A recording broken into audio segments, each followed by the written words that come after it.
The switch of a pen, legislation changes our lives. Everything, every portion, whether how we organize workers in 525, whether or not it's 377 on transparency, so they call it. Everything can be changed with politics. And that's got to be one of the reasons that we're all here, is to talk about politics.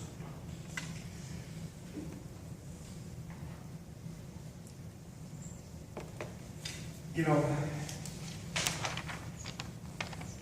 I get all wound up when we start talking about politics, because we have to be, because it's personal.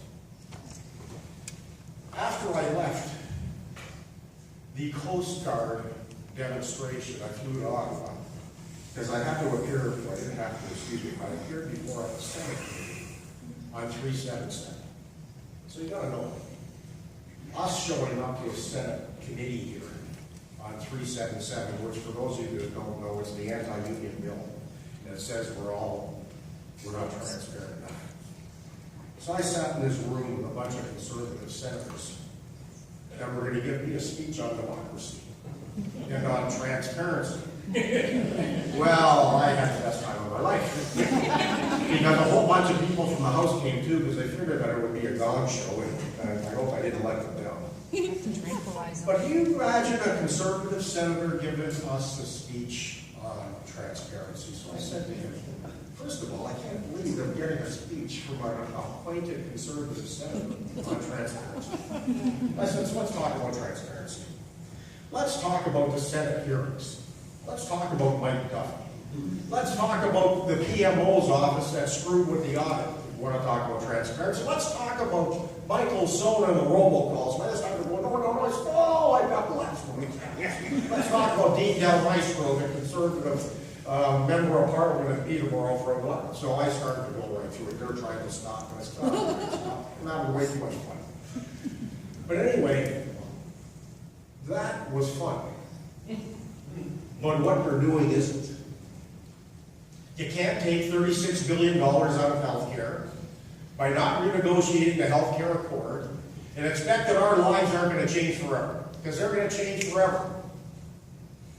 Longer waits at hospitals. Less chances for our kids to make sure that the healthcare system is there for them in the long term. You can't somehow take money out of health care and put it into tax-free savings account or income splitting.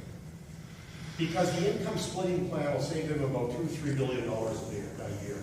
If you combine that with the tax-free savings, that's way more money than it would cost in order to preserve all healthcare system exists today. So this is all about choices. It's all about options. And we have the choices to make. So we can change the politics of this country, I'm absolutely determined. I know we're from across the country, but here's what happens when we engage our members. Here's what happens when we talk to people. Here's what happens when we force the political agenda. People listen.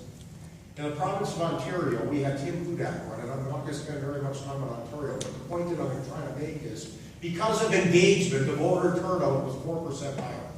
At the beginning of the election, when the writ was dropped, Tim Hudak had 30% support of unionized workers. By the time the election was over, he had 18%. 4 months ago, Stephen Harper had 30% of support of union members. 2 weeks ago, he was at 24%. 2 days ago, he was at, 24%. 2 days ago, he was at 22%. We can make a difference. We absolutely can make the difference. If you take out the union support from Alberta, Rachel Knockley still would have got elected, but you wouldn't have had a majority. And I would suggest to you that the Conservatives and the Wild Girls would have gained up to make sure she never took power. So that's what happens when unions are engaged. That's what happens when unions participate in the politics of the country. That's what happens when we give a damn about our communities. And we can do this. So you are going to see, we've got a variety of ads going on right now across the radio, and we are going to be much more involved as the election comes closer. You know why? Because that's why we were born. You're absolutely damn right. That's why why we were born, by the way. We got an organization with almost 315,000 members that represent people in 20 of the largest economic sectors in the country. You know what that means? It means we have responsibility. That's what it means. And we need to use our responsibility. We need to use our political power. We need to use our desire to make sure that we take our country back. And I know when I'm dealing, and I'm working with the environmentalists, I'm dealing with our health and safety activists, I know when I'm dealing with our members that make up that hold some of the key positions within our union, have such incredible responsibility. I know when we all come together as a union that we can make a difference. So have a wonderful, wonderful weekend. We need you. Thank you very much for your contributions.